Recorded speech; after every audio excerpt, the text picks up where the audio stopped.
It's good to be back on the vlog. I'll give you a little tip for when you're teaching time. We have a moment of appreciation for my binders though. I just finished mowing the front yard and I think I'm gonna turn on like a TV show, maybe Abbott Elementary, because I'm a few episodes behind.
Good morning, everyone. Let me up the camera a little bit. There we go. My name is Katie. I'm a third grade teacher in the state of Florida. It is currently the middle of March. It's March 20th. And you guys are here for a day in my teacher life.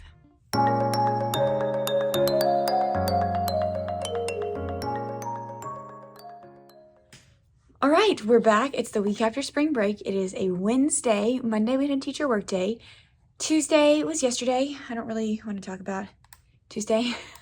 It was stressful to say the least. I taught in the morning and like did all of our normal stuff, and that was a blast. And we started learning about time and all these things, and I had a great time teaching my lesson. And then we had a 3-hour math training in the afternoon. So I had a sub come and like cover my class. My mouse isn't working.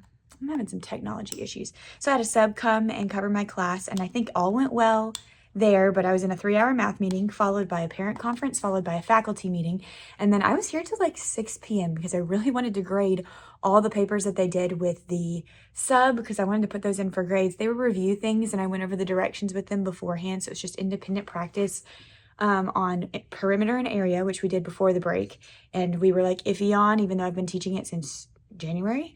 And so we did another practice page on it. We're just going to keep reviewing it. So they did that, and then they did like an easy sort for the afternoon for science because we're starting a unit on classifying plants and animals. And so they did a sort that was like, is this an animal or is this a plant? And then there was a second sort that was like just animals, and they had to make the categories and decide how they were going to categorize the animals. So it's just something easy that I could leave with the sub. I'm really disappointed that my mouse isn't working. So let's walk and talk. So that was yesterday. And so today is going to be a completely normal day, except we have a grade level meeting, which is normal for Wednesdays, but it does like throw a curveball because I won't have planning time today. And I have one parent conference this morning. So I've been conferencing with a lot of parents. This one is a reschedule because this parent was unable to make it on the day that we did, what's it called? Our planning day on Monday. It was scheduled for Monday. She wasn't able to make it, so it was rescheduled, which is totally fine. So I'm getting my math slides pulled up. I need to figure out why my mouse isn't working. Where is the little plug-in? I plugged my keyboard in the front. There's the little plug-in. I can barely reach any of these things. Let me put the camera down. All right, I've just tried like replugging it in, so we'll see if that helps. But here's like the gist of what we did yesterday. I started with like, what do you guys remember about time? We brainstormed it, and then I actually put it up on the board, which I'm going to put a picture of right here briefly. Okay, then I took that and I wrote it on this chart. So now it's up here. These are the things that they remembered about time. We practiced time to the hour. We practiced time to the half hour. We practiced time to the 5 minute. And then we did time to the minute, which most of them seemed to remember pretty well from second grade, which was very encouraging. It was a fun way to start math.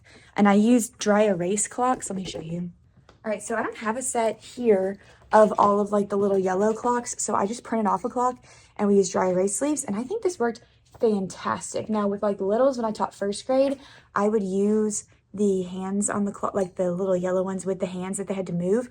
And those worked great for first grade teaching to the hour and the half hour. But I feel like for the third grade standards, like to get to that little minute tick mark, this having it like super big was really helpful for them to see, if that makes sense. So I thought it went really, really well. I'll give you a little tip for when you're teaching time, if you'd like. Let me turn the camera around and I'll show you. Okay, so my tip for teaching time, because I used to teach first grade, and to the hour is easy. You've got like the o'clock, but to the half hour is where it gets a little tricky because the minute hand is pointing down, but the hour hand is going to be between two numbers, kind of like this. So I always teach my kids that like each hour on the clock has a house, and it's also got a backyard with a fence. And you're like traveling through a neighborhood. So a clock is like a neighborhood. And you have to think about whose backyard you're in. So for example, I guess I should have done one that was a little bit sooner so I don't have to draw so many houses and fences, but here's the house. So for example, for this one, like if you're looking at it, you have to look at where the hour hand is pointing and then figure out whose house are you at. Well, if I extended the hour hand, I'm right here. I'm at 3 o'clock's property. Like here's 3 o'clock's house and I'm in 3 o'clock's backyard and I'm walking over to 4 o'clock, but I haven't made it to 4 o'clock yet. So that's how you can tell that this time is 3:30, if that makes sense. So I always did that with my first graders and it was helpful. I reviewed it yesterday with my third graders as well, just as another example. It gets tricky when you get to the other side of the clock, but it's the same concept. So here's the hour hand. And you'd have to think like here's 7 o'clock's house.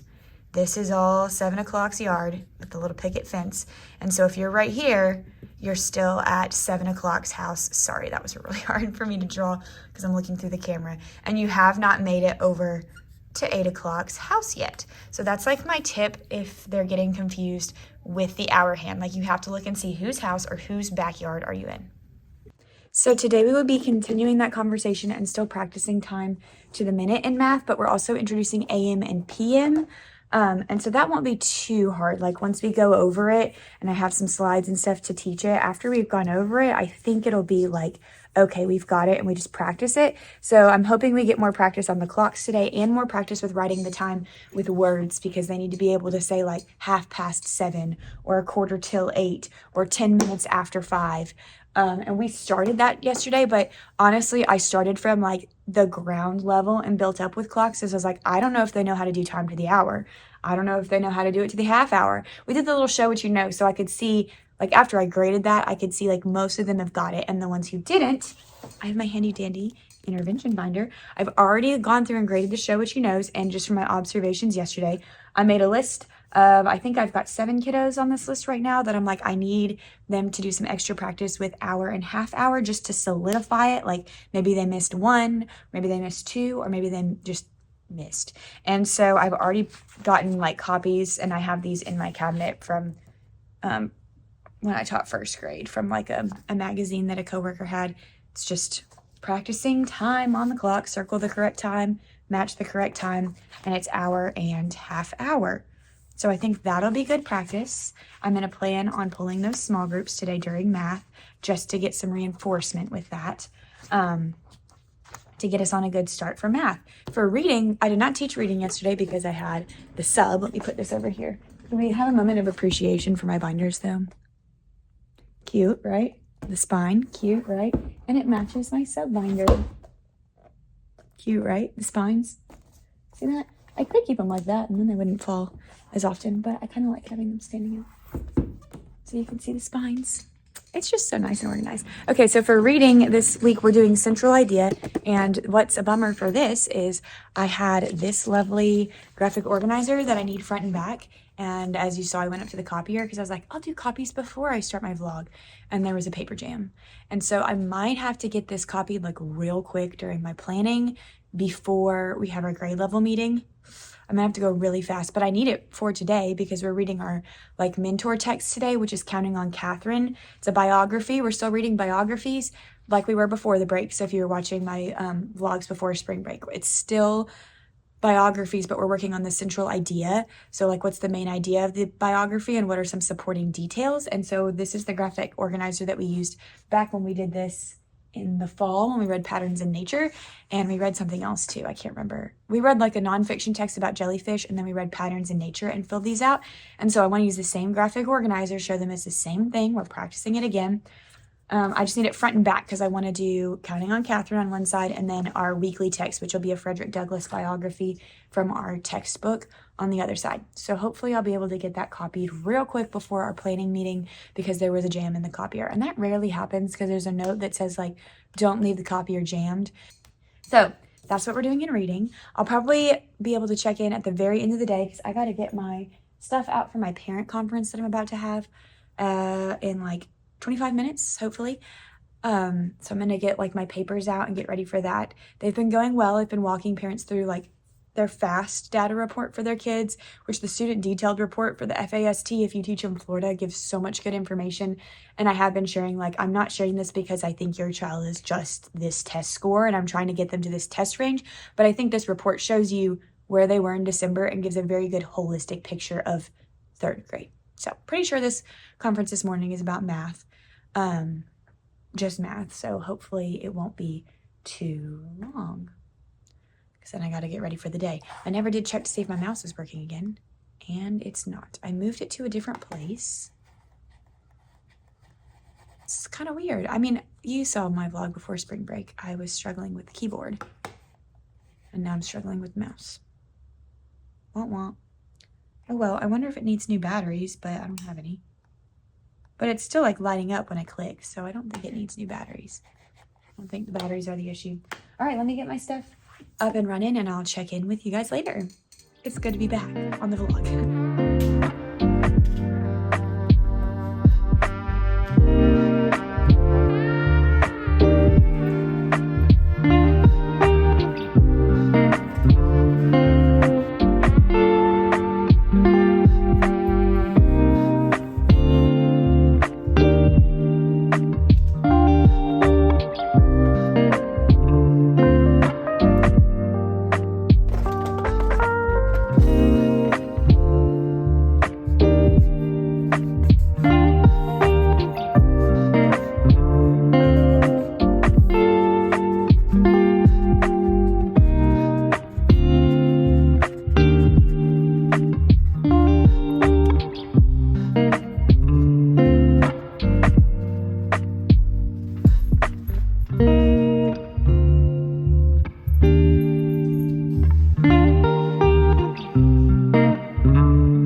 right, y'all. I just finished mowing the front yard. It looks really great. I took my time, I didn't take my time. I graded stuff this afternoon, and then I took my coworker's kids home for her because she had an appointment after school that she had to go to. So I took them home, and then I came to the house, and David was home. He was working all day, so he's resting and taking a nap because he had to leave and drive out of town and then come back today, so he's done a lot of driving. So I was like, I'll go mow the grass. That way you don't have to. And I had the energy to do it. And so then I just mowed the grass. And it took me, I've probably been out here for not even an hour. So it wasn't too bad. I can't get the batteries out of the mower though, so he's going to have to help me put those away. So now what I'm going to do is I'm going to go inside and fix my dinner for the evening. And that's why I didn't get a chance to debrief in my classroom this afternoon. But you did see my wrap up of the day where I was putting things away and stuff. So maybe once I get dinner and get settled inside and I'm not still out of breath from mowing the grass or covered in pollen, my gosh, then I will update you on how the day went school wise, reading and math and all of that stuff. But yeah, that's what we've been up to this afternoon.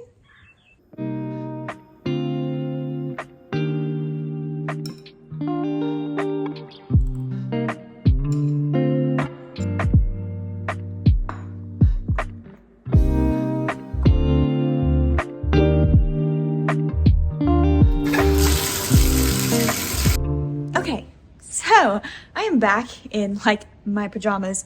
Essentially, I had dinner and I sat and worked on editing this vlog a little bit while I ate dinner. And then I took a bath because I was covered in grass stuff from mowing the grass. It was all in my ears and my face, and I took my socks and shoes off and my feet were covered in dust. And so I was like, okay, I just need to get in the bath just to rinse myself off so I would feel clean. David is gone to his Bible study. And so now I'm just sitting here eating a homemade oatmeal cream pie that one of my besties came in town a few days ago and we made these. And so this is the last one. So I'm eating the last one this evening, and I think I'm going to turn on a TV show, maybe Abbott Elementary, because I'm a few episodes behind. So I might watch the next episode that I haven't watched yet to kind of wind down my evening, and then I'll get ready for bed. But before, I was let me check in and tell you how the day went. So math went really well. My kids did pretty good with AM and PM. We did get to review going over time to the minute on the clock with a couple examples and writing time using our words, writing down 1:30 and spelling it out, or 1:30. And then I realized what they need extra practice on is in our book chapter, and also on the test, there are some questions that are Matthew left the house at 27 minutes before 3. What time did Matthew leave the house? And they weren't able to quite understand what 27 minutes before 3 meant. The after they've got. So if it was 45 minutes after 3, they're okay, that's 3:45. But the before was giving them trouble because most of them were doing 3:27. First off, it's before 3, so you have to go think about the hour that's before. But then it's not 2:27. You have to take 60 and subtract 27. So as I graded their homeworks, which usually we grade the homework as a class, but for the sake of time for this chapter, I'm probably just going to have them turn it in and I'll do a quick check over it because it's kind of a completion grade anyways. But I was let's see how they did on the homework. And those were the questions they missed the most. So I added those in for warm-up questions tomorrow. Some that's what's the difference between 7 minutes after 6 o'clock, or 7 minutes after 6 and 7 minutes before 6? How are those two different times? So we're going to do that for a warm-up question tomorrow and see if that helps clarify some of that misconception that's happening, or just errors that are happening there. But it went really well. And then reading was good too. We started reading Wonder for our read aloud today, which is one of my favorites, and I love reading it in the fourth quarter. And the students were excited. I think a lot of them have seen the movie already, which is kind of a bummer because I'm oh man, I like it when they hadn't seen it, but it's also they're excited to read it, so I'm all about it. And then we did Counting on Catherine and Central Idea. I showed you a little bit of that anchor chart, and they did really well with that. My reading whole group always just feels so slam packed with things to do. But part of that is because on day one, we do new vocabulary, and I have them write it down on notebook paper. It's like our notebook paper writing practice. And so that takes a long time to get through the vocabulary. Like tomorrow, we'll just practice using some of the vocabulary words in a sentence and listen to our text. So day 2 of reading is always shorter. Day 1 is like the one where I feel like I'm always passing out papers. It's like, knew this, knew that, knew this. But it's okay. It went fine. And then we had just enough time for them to do their independent work. And then we did our star reading during tech time so I can make their new goals for AR. And then for science today, we talked about plants, brainstormed what we knew about plants because our chapter is about classifying plants and animals, and we're starting with plants. And then I had them do a little digital lesson that's about the parts of a plant. And I found a good like reading comprehension page with questions about like plant structure that we're going to do tomorrow. I'll let them do it with partners. Just so we can make sure we know all the structures of a plant, because next week I think I'm going to do the mystery science activity on pollination, which is really fun. Hopefully I'll be able to share that in my vlog next week because I did it last year. My kids loved it. And then we'll kind of be done going over the structure of plants. And so we'll be able to read the chapter on classifying plants. And that'll be like my first 3 weeks of science. And then I'll have classifying animals for like the last 3 weeks. And I'll figure out how I want to go about doing that when I get there. But yeah, so that was like how the school day went. It was a good day. I'm tired. Well, I don't have my watch on anymore because I took a bath. But I'm tired because I had a whole day of school and then I came home and I mowed the grass. And so now it's just kind of the compilation of, it's time to relax and enjoy my evening. Usually David always has Bible study on Wednesday nights. So I usually spend my time like editing a YouTube video or watching an episode of Abbott Elementary if I'm behind. And I just kind of relax and take it as like a Zen moment for myself, if that makes sense. Because teaching is so stressful and so busy, especially when you're adding parent conferences into the mix. That's a lot. So, and I've been doing all of that, but that is it. I'm going to wind down for the evening, enjoy my dessert and my TV. I'll go ahead and close the vlog off here. I might put a couple shots of my evening in, but thank you guys so much for joining me. I hope you enjoyed a day in my life. I haven't done one of these since January. I think like my first 2 vlogs of the year were days, and then I went back to doing week in my life, and I just did not think I was able to tackle a week this week. And so I was like, I'll do a full day. Like I can do a full day today. And so I decided to do that instead. So I hope it was interesting and that you guys enjoyed it. It's been a while since I posted because I took a nice break for spring break, which was fantastic and very, very much so needed. Please comment below if there's anything that you're curious about that you'd like for me to share the next time I vlog, because I love to read that. And usually if I read it and I'm like vlogging, I can like show you exactly what you want right when I'm filming. And then somebody also did suggest me filming a video of like books that I like for my classroom, the book recommendation video. And so I'm planning on doing that one soon. So stay tuned, like this video, give it a thumbs up, subscribe to my channel so you don't miss any more content. And as always, I will see you guys in the next one.